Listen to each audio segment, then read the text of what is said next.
Ah, Lola, para naman po ang lalim-lalim ng iniisip ninyo. Naku, sige kayo, lalo kayong mangungulubot niyan. Lola. Lola, what's wrong? What's bothering you? Upo po kayo, sit down. Ano ka mo? Ay, teka, paano ba to? Upo po kayo, Lola. Ano po bang bumabagabag sa inyong kalooban, Maria Makiling? Iniisip ko si Bubbles. Kaibigan mo siya, pero hindi siya naniniwala sa kapangyarihan mo. Bakit? Kahit naman ho ako, hindi naman ako naniniwala. Alam nyo, yung si Bubbles po ang nakaisip na merong mga pahulaan na lang dito para naman po attraction sa customers.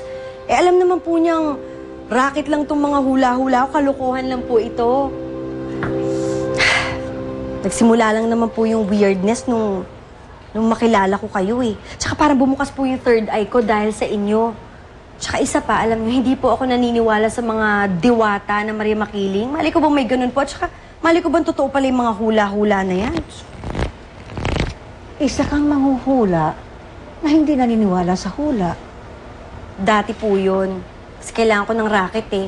Ano po bang magagawa ko dun? Tsaka isa pa, magaling naman po ako mag-imbento.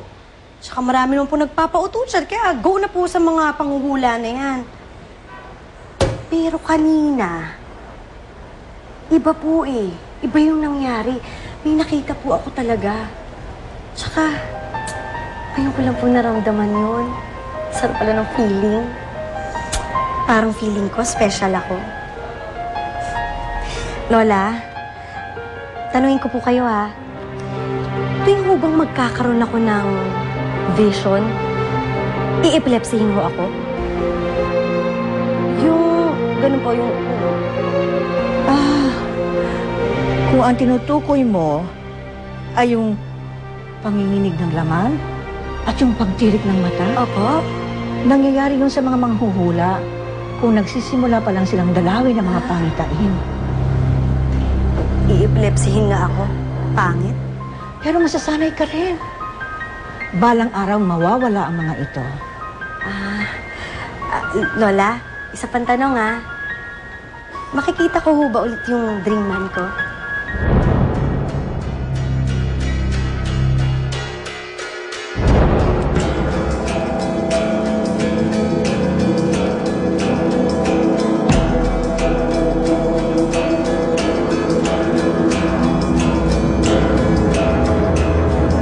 Mangyayari yun kung nakita mo. Pero mag-iingat ka, Ola. Ang mga hula ay mga piraso ng kinabukasan. Hindi mo maiintindihan ang buong kahulugan nito. Basta. Iba pa rin yung kanina. Para sa akin, ang ibig sabihin lang nun, bongacious. Anong gagawin natin ngayon, Orius? Wala, Sintoy. Mag-aantay lang. Paano natin malalaman kung nabigo o nagtagumpay sila?